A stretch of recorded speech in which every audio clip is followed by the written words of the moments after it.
Todo empezó con una taza de café y una sonrisa tímida. 25 años después, seguían caminando juntos. Una historia de amor como pocas. Tengo 70 años. Lo digo sin vergüenza, aunque tampoco con orgullo. Es solo un dato, como decir que llueve o que el café está frío. A esta edad uno empieza a deshilachar los días como se deshilachan los calcetines viejos, sin prisa, sin drama, sabiendo que lo importante no está en el hilo que se rompe, sino en cómo se ha mantenido unido tanto tiempo. Vivo solo. Bueno, no del todo. Hay un gato que aparece cada tarde y duerme bajo el limonero, aunque nunca lo toqué. Los vecinos dicen que es mío, pero él no me debe nada, y eso me parece justo. El porche da al oeste, así que las tardes son largas, anaranjadas, llenas de ese tipo de silencio que no molesta, más bien acompaña. Hoy también es así. Y pensé que podría contarte algo. No porque sea especial, sino porque últimamente los recuerdos se me acercan sin preguntar, como si ya no quisieran seguir guardados. Me preguntaste una vez cómo conocí a tu abuela. Te lo conté rápido, por encima. Pero la verdad está en los detalles que uno suele callar. Así que ahora, si te sentás un rato y no interrumpís, te la cuento bien. Tenía 45 años y trabajaba como inspector en la estación central. Cada día revisaba los boletos de los pasajeros, caminaba los mismos andenes, saludaba a los mismos vendedores de café. Tenía un departamento pequeño, una lámpara de pie que nunca daba suficiente luz y una radio vieja que hablaba más de lo que escuchaba. Estaba solo, sí. Pero me parecía un tipo razonablemente feliz. O al menos, tranquilo. Y entonces la vi. Fue un martes, aunque la memoria puede mentir. Lo que no miente es el gesto, ella venía caminando entre la gente, leyendo una novela con la tapa doblada. Era de esas personas que leen mientras caminan, como si no pudieran esperar ni un minuto más para saber qué pasa con los personajes. Llevaba un abrigo gris claro y zapatos de charol rojo, uno de ellos con el tacón suelto, apenas visible. El libro se le cayó justo cuando pasaba un tren. El viento le voló el pelo y ella se agachó para recogerlo. Yo, por costumbre más que por heroísmo, di un paso. No llegué a tocarla. No hizo falta. Ella se incorporó sola y me miró. Me miró sin sorpresa, sin agradecimiento forzado. Como si ya me conociera. Como si supiera que yo iba a estar ahí. Gracias, igual, me dijo. Y siguió su camino. No sé por qué esa frase me quedó grabada. Quizás fue la forma en que lo dijo. Como si mi gesto, aunque mínimo, tuviera valor. Esa noche, al volver a casa, colgué el saco en el perchero como siempre. Me preparé una cena simple, sopa y pan tostado, y puse la radio. Pero no escuché nada. La imagen de ella leyendo, de su pelo volando, del tacón flojo golpeando las baldosas, era más fuerte que cualquier noticia. Los días siguientes volví a buscarla con la mirada. Sin admitirlo del todo, claro. No soy de esos que se obsesionan. Pero algo en mí había cambiado. Como si una parte dormida se hubiese desperezado. Como si, de pronto, hubiera una razón para esperar algo más de cada jornada. Y así comenzó. No como una historia de amor, sino como una interrupción. Suave, pero definitiva. Una pausa en el ritmo de mis pasos. Un desvío del andén habitual. Se llamaba Lucía.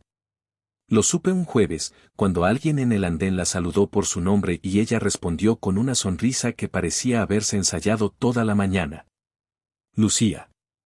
Así, con acento al final, como una nota sostenida que no quería desaparecer. La escuché sin querer, y desde entonces no pude dejar de repetirla en mi cabeza. Lucía. Durante un par de semanas la vi casi todos los días. Siempre con un libro distinto. A veces clásicos, recuerdo un ejemplar gastado de 100 años de soledad y otras veces autores que yo no conocía. Nunca llevaba bolso. Solo el libro en la mano y una bufanda ancha, incluso cuando el clima no lo exigía. Caminaba como si el tiempo fuera una invención de otros. Como si solo el texto la guiara. Una vez la vi detenerse junto a un carrito de café, pedir un té y dejar el libro abierto sobre el mostrador. Me acerqué, como si fuera casual, y miré la página. Era un poema de Idea Vilariño. Ya no, decía el verso que leí sin querer. Ya no será.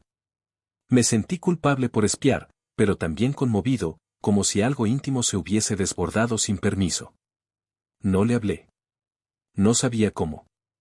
En ese momento de mi vida, el silencio me quedaba cómodo. Era como una prenda usada que uno no tira, aunque ya no abrigue. Pero empecé a ajustar mis horarios para coincidir con los suyos. Si ella tomaba el tren de las 8:15, yo llegaba a las 8:10. Si se retrasaba, yo fingía revisar algo en el móvil o anotar números en un cuaderno que ya no usaba. Y ella, aunque no lo dijera, también empezó a notarme. Una vez dejó caer su libro a propósito. Lo noté en la forma en que lo soltó, como si lo deslizara más que dejarlo caer. Yo me agaché enseguida para alcanzarlo y se lo di sin palabras. Ella me miró. Siempre tan puntual, dijo, y esa fue la primera frase verdadera que cruzamos. Después empezaron los pequeños gestos. Una taza de café que me dejaba apagada en el carrito. Una flor seca entre las páginas de un libro que dejaba en un banco y que, mágicamente, yo encontraba. Yo respondía con cosas simples, una bolsa de caramelos de miel que ella parecía disfrutar, una nota con una cita de Borges escrita a mano, dejada en el respaldo de una silla. Nunca lo hablamos. No dijimos nos estamos conociendo, ni esto es algo. Solo era lo que era, dos personas que se miraban desde los bordes del día, desde la intersección entre la rutina y el deseo. Una mañana, la vi llorando. Estaba sentada sola, con el libro cerrado sobre el regazo. Me acerqué, sin saber qué decir. Me senté a su lado, despacio. Ella no se movió. Murió mi padre, dijo. Yo asentí, porque no hay palabras para eso. Porque a veces la compañía es suficiente. Nos quedamos ahí, sin hablar, hasta que el tren llegó. Ella no subió. Yo tampoco. Ese día entendí que lo que teníamos no era ligero. Que había raíces, aunque apenas brotaran. Que de algún modo, sin darnos cuenta, ya nos estábamos sosteniendo. No sé exactamente cuánto tiempo pasó antes de que me animara a invitarla a tomar un café. Quizás un mes. Quizás más. El tiempo con Lucía tenía esa cualidad extraña de dilatarse y comprimirse como si respondiera a otra ley de gravedad. Lo cierto es que una mañana, mientras ella hojeaba un libro sentada en el banco de siempre, me acerqué con un termo y 2 vasos de cartón. Hoy el café es por mi cuenta, dije.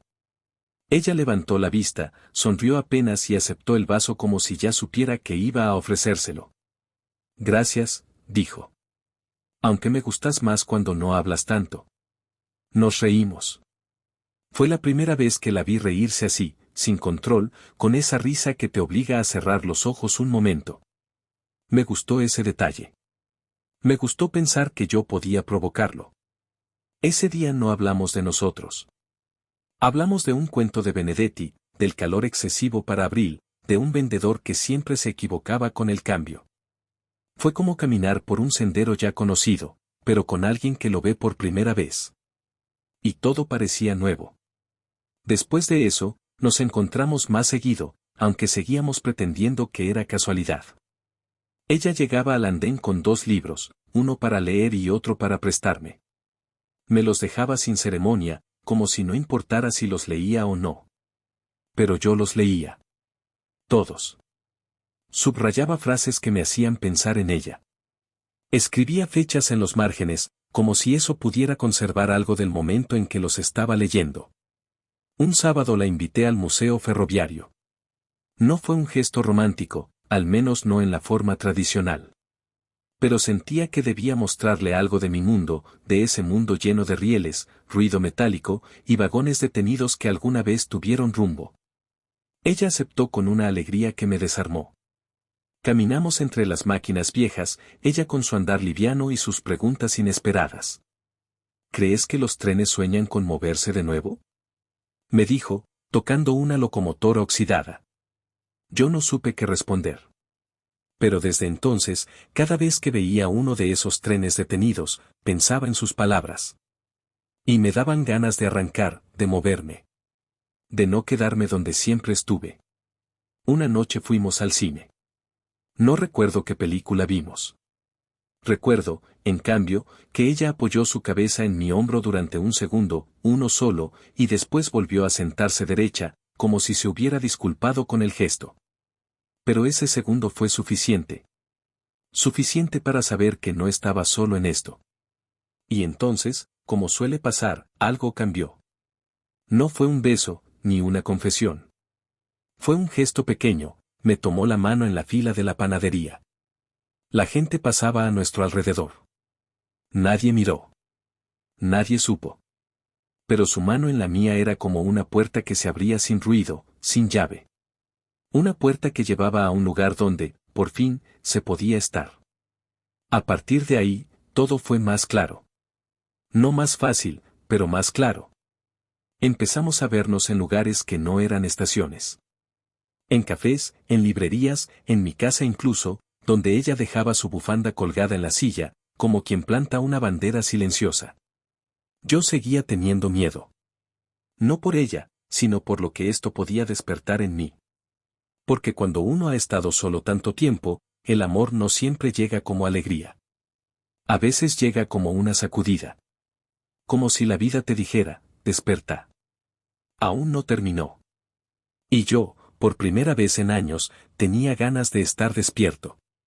Después de aquel gesto, su mano en la mía, en esa fila común, rodeados de panés y murmullos, ya no hubo forma de seguir fingiendo que lo nuestro era un accidente.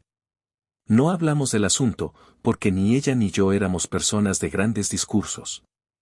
Pero empezamos a llamarnos, a elegir horarios, a hacer espacio en nuestros días con la misma naturalidad con la que uno acomoda una silla para el otro en la mesa del desayuno. Lucía venía a casa los martes por la tarde. Yo cocinaba algo simple, y ella siempre traía postre, aunque nunca se lo pedí. A veces solo era fruta cortada, otras veces una porción de tarta comprada de camino. Se sentaba en la silla del fondo, con las piernas cruzadas, y me contaba sobre sus alumnos, sobre las preguntas ridículas que hacían, sobre los libros que no entendían. Yo escuchaba sin interrumpir. No porque no tuviera nada que decir, sino porque me gustaba verla hablar. Los viernes salíamos a caminar. No lejos, apenas hasta el parque o al mercado vecinal. No necesitábamos destino. Yo tomaba su brazo con un respeto casi torpe, como quien toca algo que podría deshacerse si se lo aprieta demasiado. Ella parecía no notarlo. O sí, pero no decía nada. Solo caminaba a mi lado, en silencio, con una expresión tranquila. Como si eso, simplemente eso, fuera suficiente. Y fue así durante semanas. Las estaciones cambiaban. Empezamos en otoño, con bufandas y hojas secas. Luego llegó el invierno, y nuestras caminatas se hicieron más cortas, pero más cercanas. Ella empezó a dejar su cepillo de dientes en mi baño. Yo le hice lugar en un cajón. No lo hablamos. Solo ocurrió. Una tarde, mientras lavábamos platos, yo enjabonaba, ella enjuagaba, me miró y dijo: creo que esto funciona. No supe si era una pregunta o una afirmación, pero asentí. Y después, como quien comenta el clima, añadió: deberíamos casarnos. No me reí. No me asusté. Solo la miré. Tenía jabón en las manos y agua en los anteojos. Pero en su rostro había algo sereno, como si esa idea no fuera una sorpresa, sino una lógica continuación de todo lo anterior. Está bien, respondí. Cuando quieras. Nos casamos 6 meses después. No hubo iglesia ni fiesta grande. Solo una ceremonia sencilla, bajo un árbol enorme en el parque donde ella solía leerles cuentos a los niños. Ella llevaba un vestido color crema, y yo un saco que me quedaba un poco grande. Vinieron algunos amigos, algunos familiares. Pero lo que más recuerdo es cómo ella me miró cuando dije sí. Como si lo hubiera dicho hacía años, y solo ahora lo estuviera confirmando. Después del brindis, nos fuimos caminando a casa. Ella descalza, porque los zapatos la estaban matando, Y yo con los zapatos en la mano, riéndonos como adolescentes que escapan de algo. «Te vas a resfriar», le dije. «Entonces cuídame», me respondió. Y eso hice. Desde entonces, todas las noches, antes de dormir, me aseguraba de que su lado de la cama estuviera tibio. Y todas las mañanas, sin falta, encontraba su taza en la mesa, con un té que aún humeaba. Vivimos juntos 25 años. A veces me parece un parpadeo, otras veces una vida entera. La gente suele pensar que la felicidad es una cosa ruidosa, una celebración constante. Pero con Lucía fue otra cosa. Era más como una manta en invierno. Algo que no hace alarde, pero que te sostiene. Que te envuelve incluso cuando no estás prestando atención. Nuestra casa era modesta. No ampliamos habitaciones ni cambiamos los muebles. Pero con el tiempo, cada rincón fue tomando su forma. Su lado del sofá tenía siempre un libro a medio leer y una manta doblada con cuidado. La cocina olía a pan tostado y canela. El baño tenía 2 cepillos, uno verde y otro rojo, como si fueran testigos silenciosos de que ahí vivían 2 personas que sabían esperar. No todo fue fácil. Hubo enfermedades, silencios largos, días en los que uno no sabía cómo mirar al otro sin decir demasiado. Pero nunca faltó el gesto simple, una taza de té en la mano, una carta vieja debajo de la almohada, una mirada que decía seguimos acá. Los domingos eran nuestros. Salíamos a caminar al mercado, aunque no compráramos nada. A veces nos sentábamos en una banca y contábamos historias inventadas sobre la gente que pasaba. Ese fue equilibrista de circo, decía ella. Y esa mujer tejía paraguas. Nos reíamos sin hacer ruido. Como quien se entiende más allá de las palabras. Lucía falleció en primavera. Fue tranquila. ¿Cómo vivió? En casa, con la ventana abierta y un libro en el regazo. Yo estaba al lado. Le sostenía la mano. No dijo adiós. Solo me miró y susurró. Todo esto valió la pena. Desde entonces, he aprendido a convivir con su ausencia como se convive con una canción que uno sabe de memoria. Está ahí. No todo el tiempo. Pero vuelve.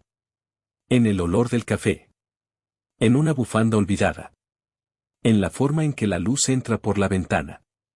Hoy es uno de esos días en que la recuerdo más. Quizás porque el cielo tiene el mismo color que aquel día bajo el árbol. Quizás porque hay algo en el aire que me la trae. O quizás porque sí. Estoy sentado en el porche, contándote todo esto, cuando escucho pasos. Son cortos, decididos. Y entonces lo veo. Tu hijo. Mi nieto. Corre hacia mí con la alegría desbordada de quien no sabe de silencios. Abuelo. Vamos. Todos te están esperando. Me quedo un momento más. Miro hacia el jardín, donde aún crecen las plantas que ella sembró. Y luego me levanto. Siento las piernas más lentas, pero el corazón más liviano. Entro en la casa. Hay risas, voces, platos que se chocan. Y ahí están todos. Y ahí también estoy yo. Y de alguna forma, también está ella.